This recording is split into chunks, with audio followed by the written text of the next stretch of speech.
Louvamos por sua vida, Senhor, e te louvamos, Senhor, porque o Senhor ministra em nossas vidas através da tua palavra. Por isso, Senhor, olhe agora para cada coração, olhe, Senhor, para as nossas vidas e alcança, Senhor, também em nossas vidas o despertar de ouvirmos, mas também praticarmos a tua palavra. Assim nós oramos e desde já agradecemos em nome de Jesus. Amém. Amém. Caríssimos irmãos, irmãs, que a graça e a paz do Senhor Jesus seja com todos. Amém. Podem sentar, por favor. Obrigado, pastor Márcio, pelo privilégio de poder estar aqui, conhecendo esta igreja tão fervorosa no louvor, na adoração, igreja de 3 de maio, e a oportunidade de estar desfrutando da comunhão com o pastor Márcio e vários outros pastores das igrejas de Cristo aqui do sul do Brasil e também alguns de outras regiões, momentos preciosos para nós. Temos sido muito abençoados pela hospitalidade, pelo carinho com que fomos recebidos aqui nesse local, nesta região. Muito bem. Eu estou pastoreando lá em Brasília. Esse ano faz 50 anos. Eu comecei a pastorear na cidade de Goiânia, bem jovem, com 21 anos de idade. Eu fui consagrado evangelista, com 22 anos de idade, pastor. Fiquei quase 2 anos em Goiânia, depois fui para Brasília. Estou agora completando 50 anos. Um ano especial para mim, 50 anos de pastorado em Brasília e 50 anos casados. Faço bodas de ouro agora, dia 23 de outubro desse ano. Eu fui noivo para a igreja que queria que fosse pastorear. Diz, mas ele é tão jovem, ele não é casado. Mas levantou um irmão e disse, mas ele está noivo, ele vai casar. Então resolveram me convidar para pastorear a igreja onde eu fiquei 18 anos e 6 meses em Taguatinga. Estou 32 anos lá no plano piloto. Muito bem, muito bom conhecê-los, queridos irmãos, e poder trazer a palavra de Deus. E eu quero trazer uma mensagem, uma reflexão, num dos capítulos mais encantador da Bíblia para mim. É Lucas capítulo 15. Em Lucas capítulo 15, começa dizendo que os fariseus, os pecadores e os publicanos aproximavam-se de Jesus para ouvir, mas os líderes religiosos, fariseus, saduceus, murmuravam e diziam, ele recebe pecadores, ele come com pecadores. E diante desta murmuração, desta queixa dos líderes religiosos, então o Senhor Jesus contou 3 parábolas.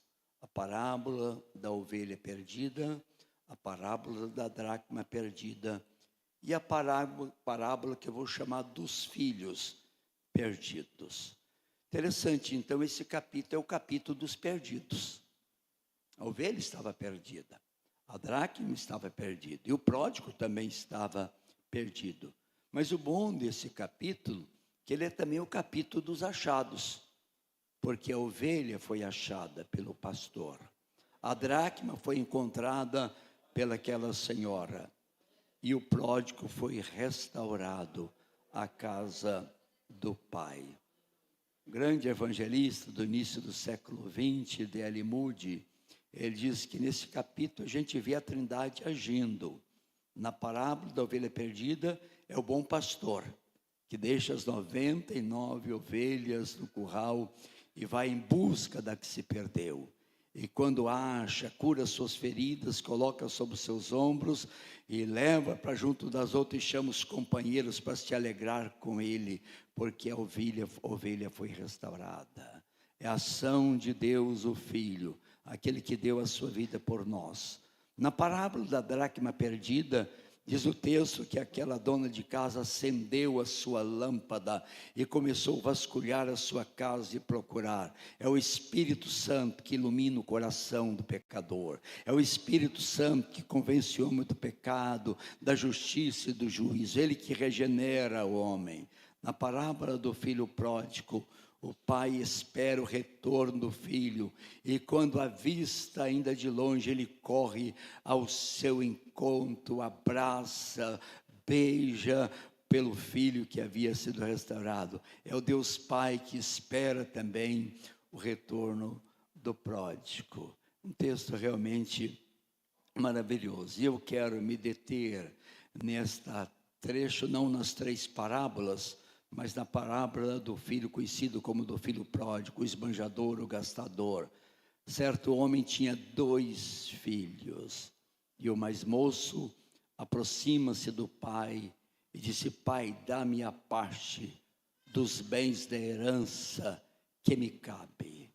E o texto diz que o pai lhe repartiu os haveres, e ele partiu para uma terra longínqua, e viveu uma vida dissoluta, gastando tudo aquilo que o pai havia colocado nas suas mãos.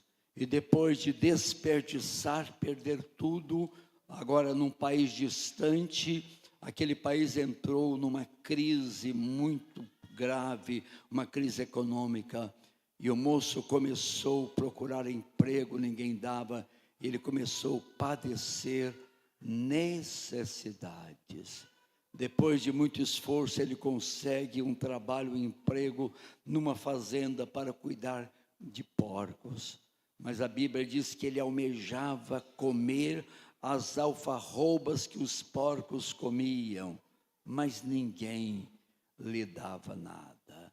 E o texto diz, ele caindo em si, disse: quanto trabalhadores do meu pai tem pão com abundância, e eu aqui morro de fome.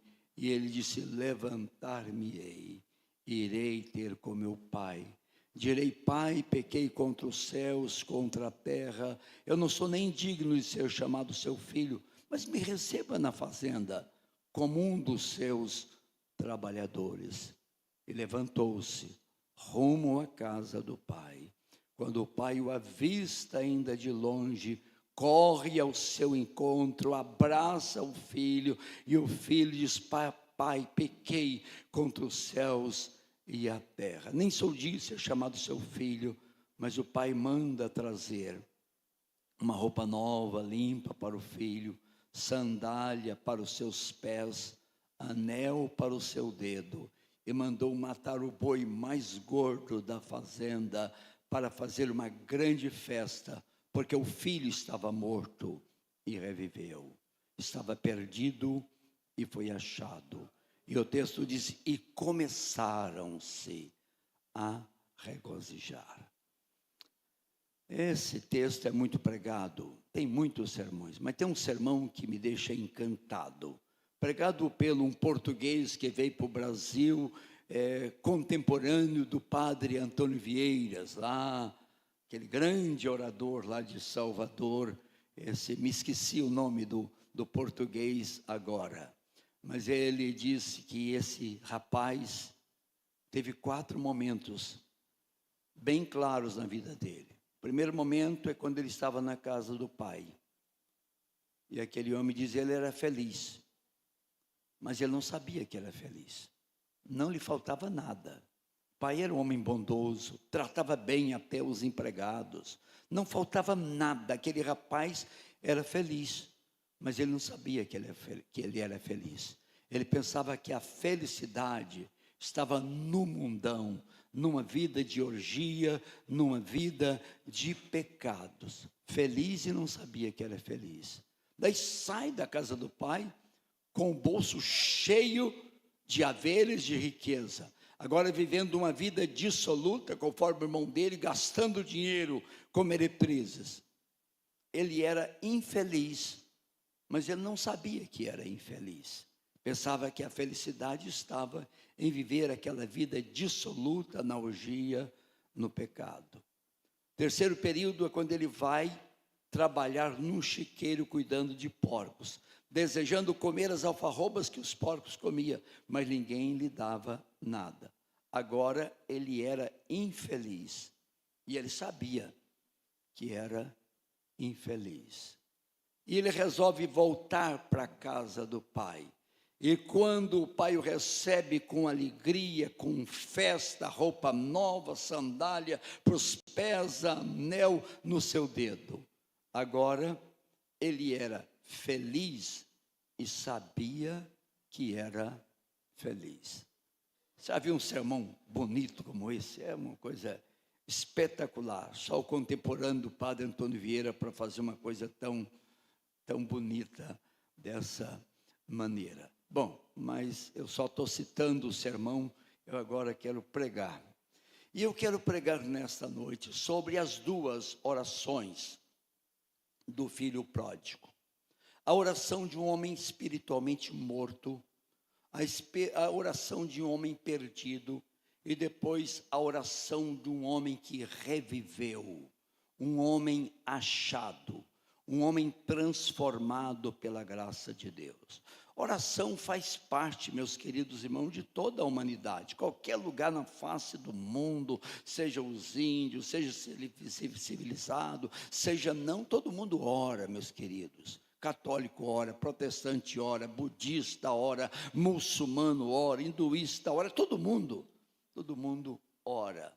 Mas há uma grande diferença da oração de uma pessoa que está morta espiritualmente, de uma pessoa perdida, e a oração de uma pessoa que foi achada, reviveu pela graça de Deus, foi transformada. Então, meus queridos irmãos, eu vou estar compartilhando sobre isso com meus queridos irmãos. Primeiramente, a oração de uma pessoa que não é salva por Cristo, que está espiritualmente morta. Primeiramente, é uma oração, meus queridos irmãos, totalmente prepotente. É uma oração arrogante. O rapaz chega para o pai e diz: pai, dá-me a parte dos bens que me cabe. Ele está reivindicando aquilo que ele achava que era direito dele, embora na cultura da Palestina, pedir a herança era realmente uma coisa terrível. Era a mesma coisa de dizer: pai, o senhor não morre nunca para eu receber herança, então me dá a parte que me cabe. É uma oração prepotente, mas é uma oração também totalmente arrogante. Ele está reivindicando o direito. Isso é muito comum hoje no meio até protestante, do neopentecostalismo. Eu declaro, eu ordeno, eu exijo, meus queridos irmãos. Às vezes oração totalmente prepotente, arrogante, uma oração totalmente desassociada de bondade, de misericórdia. Pai, se o senhor puder, se ele dissesse pelo menos, o senhor faça isso. Mas ele exige do pai, meus queridos irmãos. É uma oração onde não tem nenhum espírito de gratidão. Ele chega para revidar, para exigir do pai. Essa é uma maneira muito errada de orar. Não é a oração de uma pessoa que conhece a Deus, não é a oração de um homem regenerado, de uma mulher regenerada, de uma pessoa transformada pelo poder de Deus. Eu acabei de ler, antes de vir para cá, a biografia de um dos maiores homens de oração do mundo moderno, lá do século XVIII, George Miller. Há um livro sobre as 50 mil orações respondidas de George Miller. Um homem que orava com muita confiança em Deus. Mas quando eu li essa biografia de George Miller, não significa que tudo que George Miller orou aconteceu como às vezes ele gostaria. Por exemplo, ele perdeu um filho, tinha um filho e uma filha. Seu filhinho morreu, e ele orou intensamente, mas entendeu que era vontade do Senhor levar, e ele aceitou aquele desígnio de Deus. A sua querida esposa, uma mulher totalmente piedosa, dedicada como poucas pessoas da história do cristianismo. A sua esposa veio a óbito, veio a falecer. Casou com uma segunda mulher, também mulher de Deus dedicada, ficou viúvo. A segunda vez Mas ele diz: seja feita segundo a vontade de Deus. Teve muitos milagres na história. Sustentou um orfanato com quase 3.000 pessoas durante quase meio século, sem nunca pedir nada para ninguém, só para Deus. A história é linda. Mas, meus queridos irmãos, era um homem regenerado pela graça de Deus, que orava como orou o nosso Senhor Jesus: Pai, se for possível, passa de mim esse cálice, mas não seja o que eu quero, seja a tua vontade. A pessoa não transformada, ele ora de maneira orgulhosa, ele ora de maneira prepotente, ele ora de maneira egoísta, ele ora sem gratidão no coração, ele ora sem compaixão, porque quando o pai entrega a herança, o texto sagrado diz que ele partiu para uma terra longínqua, ele saiu do país, ele não mandava mensagem, nada para o pai, não importava se aquilo estava causando dor no coração do seu pai. Como isso é triste, meus queridos irmãos. Quando eu estava novo ainda pastoreando, e pastor novo comete muita bobagem. Uma das bobagens que pastor novo começa é que eles são muito credo, acreditam em tudo. E às vezes leva pessoas para pregar na igreja que você não conhece. Eu tinha um presbítero na igreja, era um homem animado. Ele disse: pastor, tem um irmão aqui que é muito abençoado, é um barbeiro, cabeleireiro. Eu quero trazer ele aqui para pregar na igreja. Pode trazer. Aquele presbítero meu dedicado: traz o irmão. Daí levou numa quarta-feira, mas não conhecia, não sabia nada sobre o irmão. Aquele irmão chegou na igreja e ele estava lá no púlpito pregando, e com muita presunção. Eu sei que ele abriu a Bíblia e ele deu um murro no púlpito, lá quase quebrou meu púlpito, e disse: se algum dia eu orar a esse Deus e ele não me responder, eu rasgo essa Bíblia e eu paro de servir esse Deus. Eu pensei no meu íntimo: vai parar muito breve. Poucos meses o homem estava desviado, irmãos. Isso não é uma oração de gente regenerada. Isso não é a oração de gente que nasceu de novo, com essa prepotência, com essa arrogância. Mas é assim que às vezes ora a pessoa que não conhece a Deus. Ele quer exigir de Deus, faz nada para Deus, mas ele disse: mas Deus tem que fazer. Ah, é um câncer, mas por que foi acontecer isso comigo? Como se a gente fosse melhor do que qualquer outra pessoa, meus queridos irmãos. Deus nos livre de orar como um homem morto, uma mulher morta espiritual, como alguém não regenerado, como alguém não transformado pela graça de Deus. Mas o filho, quando estava à beira do chiqueiro, tendo o desejo de comer as alfarrobas, não era lavagem, a alfarroba é uma casca de uma árvore que tem no Oriente, ela não tem um sabor bom, mas é bastante nutritivo. Então você tira aquela casca, cozinha e faz alimento para os porcos, mas não é algo agradável de se comer. Mas ele almejava comer as alfarrobas que os porcos comiam, mas o texto diz que ninguém lhe dava nada. Que situação triste. Mas naquela situação, o moço caiu em si. Caiu em si, entendeu quem era o seu pai. Um homem bom, um homem justo, um homem honesto, um homem piedoso, que dava salário para os funcionários e dava comida ainda para os funcionários. Caindo em si, ele disse: vou levantar e vou ir ter com meu pai. Eu vou dizer que eu não sou digno de ser chamado seu filho, mas que ele me receba na fazenda como empregado. Vou trabalhar lá, meu pai paga salário. E além de pagar o salário, meu pai dá o alimento para os funcionários. E o texto diz que ele levantou-se e foi. Quando o pai o avista de longe, o pai corre ao seu encontro. Ele preparou até o discurso, né? Ele sabia que tinha um irmão mais duro. Pedro: eu vou chegar, vou dizer que pequei contra o céu, peguei contra a serra, eu sei que não sou digno mais de ser chamado filho, mas que ele me receba como um empregado.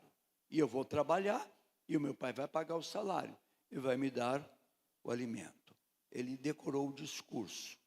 Mas quando chegou, que surpresa, quando o pai o avista de longe e corre ao seu encontro, abraça o filho mal cheiroso naquela situação, depois de tantos dias de caminhada, roupa suja, pai o abraça, pai beija o filho, manda trazer sapato, sandália para os seus pés, roupa limpa para o filho, anel para o seu dedo, fazer uma festa, matar o boi mais gordo da fazenda. O rapaz mudou o discurso. Ele só disse: pai, pequei contra os céus e a terra. Mas ele não disse: receba-me como um trabalhador, porque o pai não estava recebendo como empregado, porque a todos quanto receberam, deu-lhes o direito de serem feitos filhos de Deus, a saber, os que creem no seu nome, os quais não nasceram da vontade da carne, do sangue do homem, mas pelo milagre de Deus, o milagre da regeneração, da salvação, meus queridos. Então, uma oração deste homem agora, que estava morto segundo o pai e reviveu, que estava perdido e foi achado. Primeiramente, é uma oração de arrependimento, contrição. Pai, pequei contra os céus, contra a terra. É uma oração, meus queridos irmãos, de submissão à vontade de Deus. Ele estava pronto até para ser um funcionário da fazenda, meus queridos irmãos. Como é diferente a oração de um homem transformado, uma oração de quebrantamento, uma oração de arrependimento. Como arrependimento é fundamental na vida da pessoa. Jesus disse: o que eu digo a todos: se não arrependerdes, todos igualmente perecereis. Pedro diz: arrependei-vos e cada um de vós seja batizado em nome do Senhor Jesus Cristo para perdão dos pecados e recebereis o dom do Espírito Santo. João Batista anuncia o seu ministério pregando: arrependei-vos porque é chegado o reino de Deus. Ele diz: o machado já está colocado na árvore, e toda árvore que não produz fruto de arrependimento é cortada, lançada no fogo. Meus queridos irmãos, arrependimento é fundamental. Sem arrependimento ninguém é salvo. Arrepender de quê? Entender que nós somos pecadores por natureza, nascemos já com a natureza pecaminosa, como diz Davi: eu nasci em iniquidade, em pecado me concebeu a minha mãe. O pecado entrou no mundo através de um homem, assim a morte passou a todos os homens, porque todos pecaram. Meus queridos irmãos, sem arrependimento não há perdão, não há salvação. O Espírito Santo é que produz o arrependimento no nosso coração, diz a palavra do Senhor. Agora estamos diante de um homem arrependido, mas de um homem humilde, de um homem que está pronto a se submeter à vontade do seu pai. Que o pai mandar fazer, eu estou pronto a fazer. Meus queridos irmãos, você tem orado? Sua oração é de uma pessoa regenerada? Você ora com quebrantamento no seu coração, você ora com arrependimento no seu coração, você ora de maneira humilde: Pai, se for possível, faça isso, mas que o teu nome seja santificado, que o teu nome seja glorificado. Jesus ensinou a orar. Ele diz: vós orareis assim: Pai nosso que está no céu, santificado seja o teu nome. A primeira preocupação na nossa oração é que o nome de Deus seja santificado pelas nossas ações. O antônimo contrário de santificar é profanar. Deus é santificado pelas nossas orações, pelas nossas ações, ou ele é profanado. Deus disse: o meu nome foi profanado entre vocês, Israel, por isso eu permiti que vocês fossem para o cativeiro em Babilônia, mas eu vou reivindicar a santidade do meu nome, eu vou tirar de vocês, porque os caldeus vão entender quem eu sou, que eu tenho esse poder.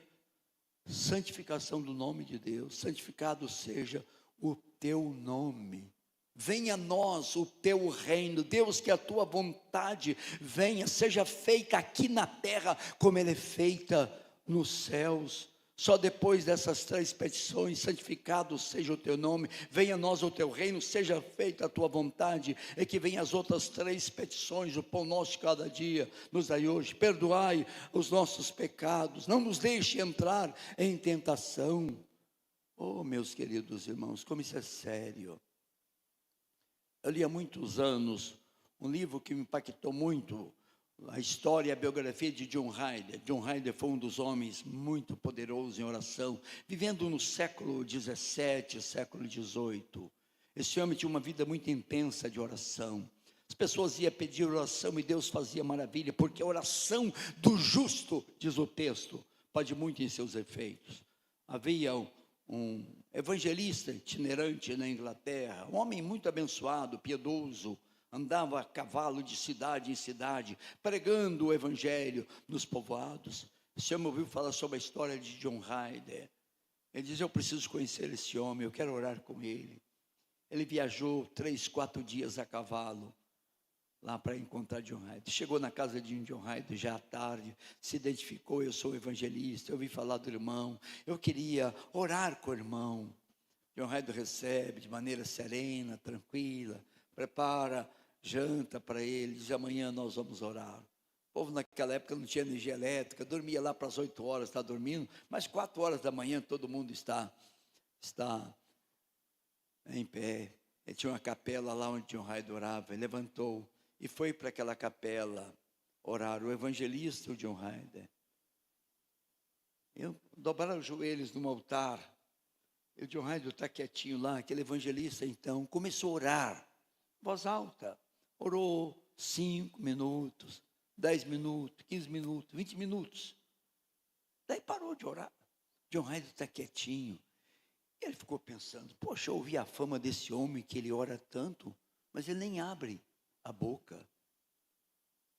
Depois que eles estavam 2 horas de joelhos, John Ryder abriu a sua boca e disse: Senhor Jesus. Mas quando ele disse aquilo com tamanha intensidade, o evangelista diz: eu tive medo de estender a minha mão e tocar em Deus, porque a presença de Deus era tão forte que eu tive medo de tocar em Deus.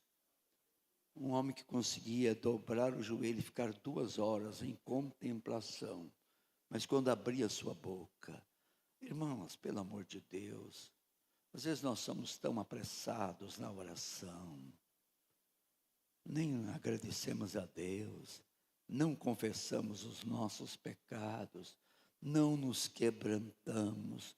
Às vezes parece mais a oração de uma pessoa morta, de uma pessoa que não foi achada. Não andeis ansiosos por coisa alguma, mas em tudo seja conhecido diante de Deus as vossas petições, pela oração, pela súplica, com ações de graça. E a paz de Deus, que excede todo o entendimento, encherá os vossos corações. Um dos pedidos que mais me encanta: Jesus estava orando em certo lugar, e quando terminou de orar, um dos seus discípulos aproximou-se de Jesus e disse: Senhor, ensina-nos a orar, como também João ensinou os seus discípulos a orar.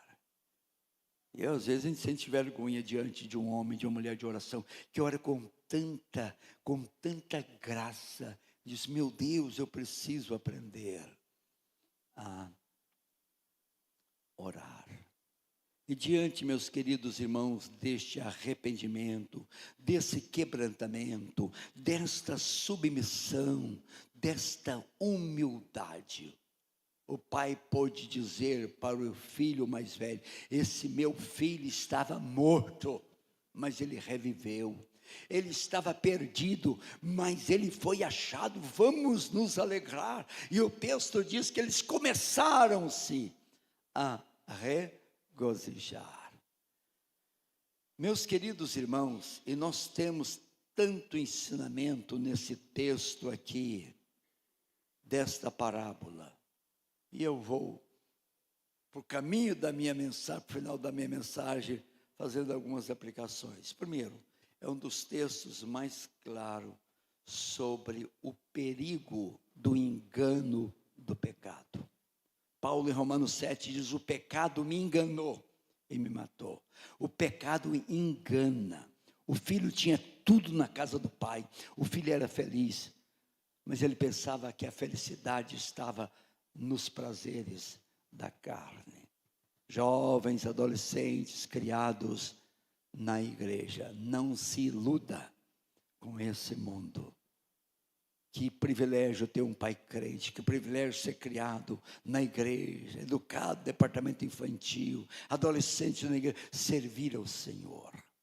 Mas esse texto mostra o perigo do pecado. O pecado engana, o pecado mata, o pecado escraviza, meus queridos irmãos. Um filho de um pai generoso vai parar na beira de um chiqueiro, desejando comer as alfarrobas que os porcos comiam, mas ninguém lhe dava nada. Não brinque com o pecado, meus queridos irmãos. Mas o texto ensina, como poucos, a importância do arrependimento, meus queridos irmãos, na vida de uma pessoa. Mas poucos textos da Bíblia mostram a graça de Deus. Olha que o rapaz disse que o meu pai me receba como um funcionário. Eu vou trabalhar, mas o pai vai pagar e o pai vai dar salário. Me receba como um trabalhador. Mas a graça de Deus faz muito mais do que nós pensamos. Essa graça que manifestou salvadora a todos os homens. O pai não recebeu como empregado. O pai recebeu com um abraço, o pai recebeu com um beijo, o pai recebeu trazendo roupa nova, o pai recebeu trazendo sapato novo, o pai recebeu mandando colocar anel no seu dedo, o pai recebeu matando o boi mais gordo da fazenda. Isso é graça, irmão, isso é favor imerecível. E quando nós passamos por essa experiência do quebrantamento, do arrependimento, a graça de Deus se manifesta de maneira abundante, ricamente no nosso coração. E esse texto mostra essa beleza da graça de Deus. Mas a bênção do perdão, que coisa preciosa ser perdoado por Deus.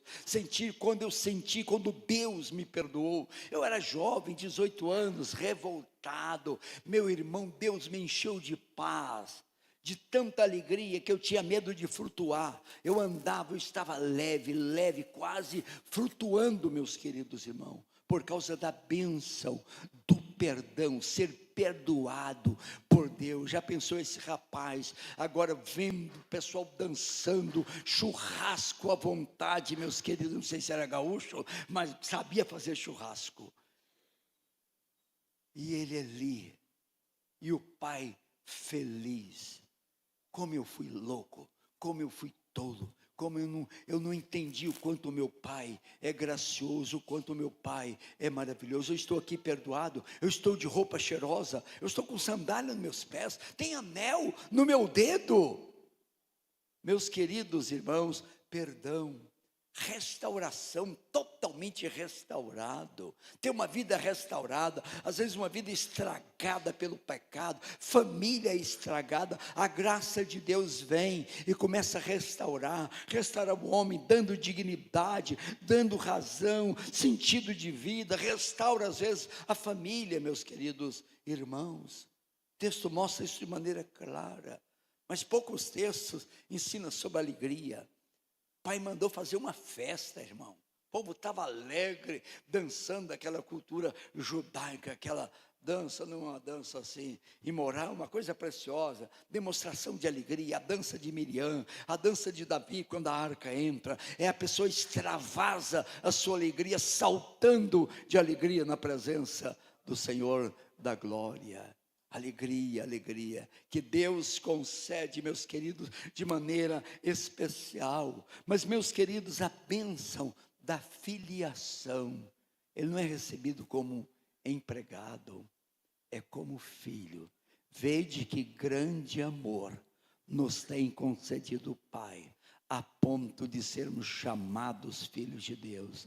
E de fato somos filhos de Deus. Por isso o mundo não nos conhece, porque não conheceu a Ele mesmo. Mas ainda não se manifestou o que haveremos de ser, porque quando Ele se manifestar, nós seremos semelhantes a Ele, porque haveremos de vê-lo assim como Ele é. Já pensou que graça, que bênção preciosa, meus queridos irmãos. Mas isso é um homem que é regenerado, que agora tem um coração contrito, tem um coração arrependido, tem um coração humilde, tem um coração submisso à vontade do Senhor, nosso Deus. Que coisa linda, quando passamos por essa experiência maravilhosa do arrependimento, da conversão. Minha história de conversão foi interessante. Eu estava trabalhando, morava em Goiânia e trabalhando numa empresa em Anápolis. E estava construindo o SESI, o SESC de Anápolis, uma grande construção, um prédio enorme, piscinas enormes. Tinha muitas pessoas trabalhando lá. Eu me lembro que tinha um servente de pedreiro. Naquela época, a pessoa ia para o serviço e levava aquela marmitinha de comida. Às vezes eu ficava observando, eu ia comer num restaurante lá, estava lá numa pensão lá. Às vezes a pessoa abria aquela marmita, eu via arroz, feijão e as 2, 3 folhas de alface murcha. Aquilo cortava meu coração. Mas tinha um servente lá, aquele homem era diferente, uma alegria, ele sorridente com a marmitinha dele. Tocava, se chama sanfona aqui, acordeão de gaita aqui, é gaita, é acordeão?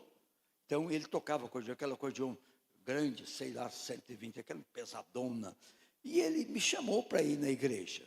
Meu irmão tinha se convertido em Goiânia, e ele disse, vamos na igreja. E numa terça-feira eu fui.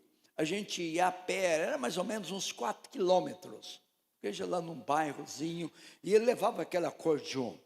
E eu vendo ele carregado, aquilo é pesado, deixa eu levar para... Eu pensei que não for tão... Eu botei aquilo nas costas, mas que troço pesado, um acordeão 120 baixo, sei lá. Mas levei um pouco, e ele ia lá, tocou aquilo lá. E um culto tinha mais ou menos 11 ou 12 pessoas. Somente eu de visitante. E o pastor pregou, e eu nunca esqueci a mensagem, João 8,44, sobre o diabo, que vem, enganoso, mentiroso, pai da mentira. E ele falou sobre aquilo. E o pastor não teve constrangimento, ele foi direto. Ele disse, Jó, você que está nos visitando aqui nessa noite, você não quer entregar a sua vida para Cristo Jesus? Não foi o apelo, se alguém quiser aceitar Jesus, vem aqui, levanta a mão. Foi direto. Me senti constrangido. Eu levantei a minha mão. Então vem à frente. Eu fui à frente, aqueles 11 irmãos reuniram lá e oraram por mim, mostrando uma alegria maravilhosa. E depois já começou a dizer paz do Senhor. Uma irmã diz paz do Senhor, irmão. Eu disse paz da senhora, porque eu não sabia nem o que era isso.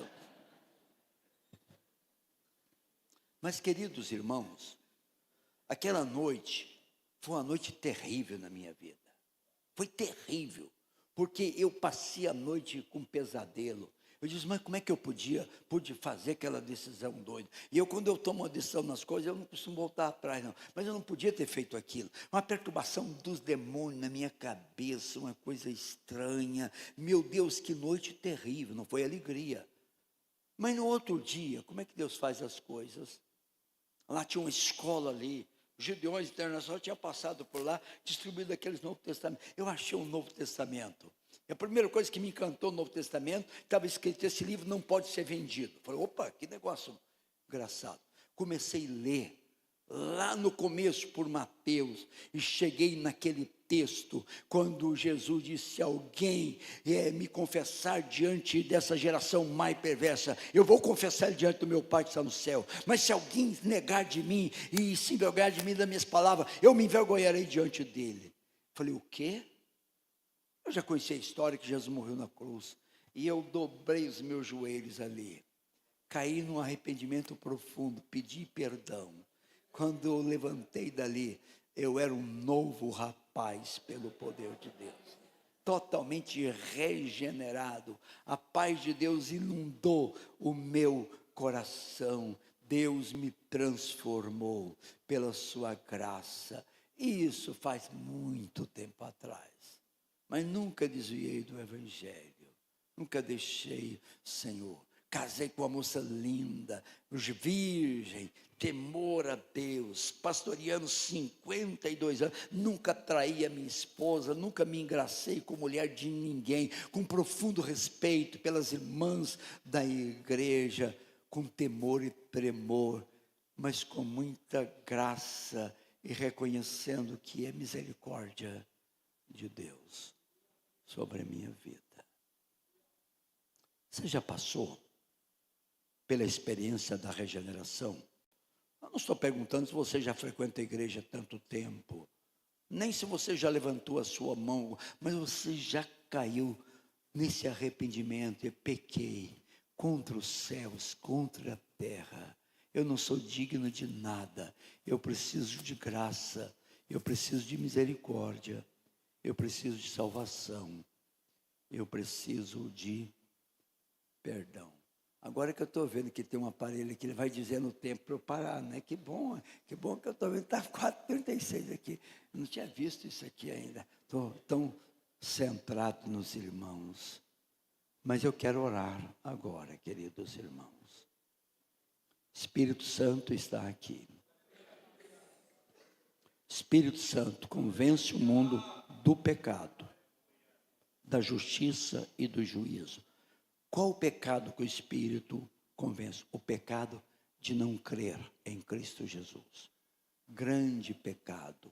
É o pecado de não entender que Jesus é o nosso Senhor, é o nosso Salvador. É o pecado de não receber Cristo na nossa vida, por tudo que Ele fez por nós. O Espírito Santo está aqui.